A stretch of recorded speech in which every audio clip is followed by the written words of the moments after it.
Bonjour, bienvenue à la suite, si vous voulez bien me suivre. C'est par ici.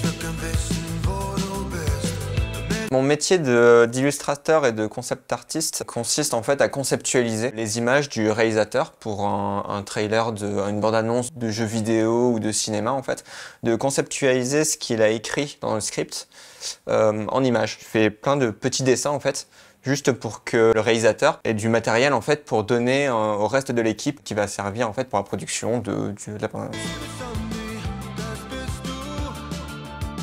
Chouette et hibou. Pour un jeu de cartes en ligne qui s'appelle Urban Rivals. J'ai choisi ce métier parce que j'aime le dessin avant tout.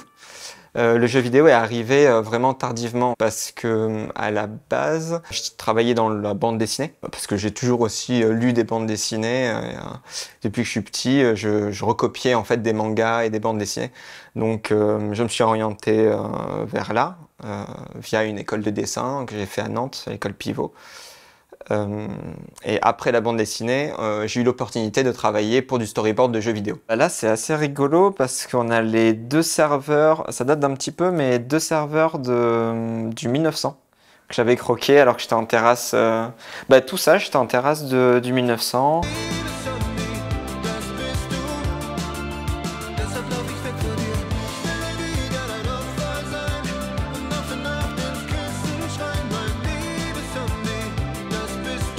J'ai eu l'occasion de travailler pour les storyboards de la dernière bande-annonce de Valorant, qui est un jeu de tir en ligne.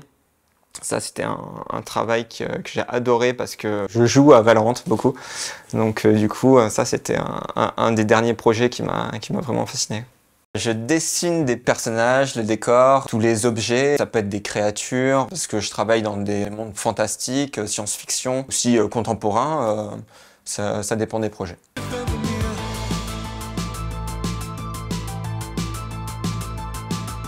Je travaille principalement pour les jeux vidéo, un petit peu pour le cinéma. J'ai eu l'occasion de faire donc ce qu'on appelle du character design, donc du design de personnages. Ça permet en fait de créer les personnages, leurs habits, leurs attitudes aussi, leur personnalité par rapport aux envies du réalisateur et du scénariste.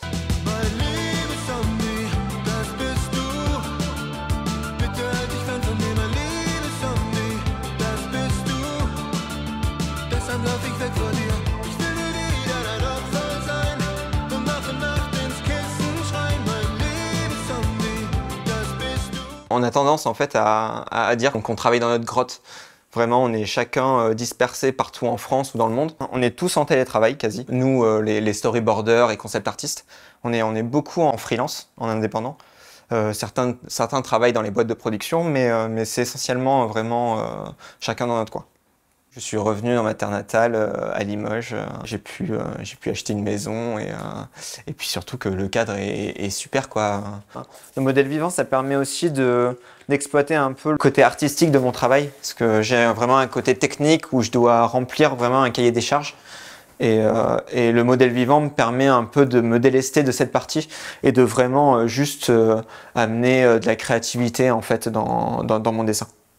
Tac, ici, c'est avec de l'encre rouge, où j'ai travaillé en fait en silhouettage, toute la silhouette, et après j'ai utilisé l'encre noire en fait pour faire les détails à l'intérieur de la silhouette.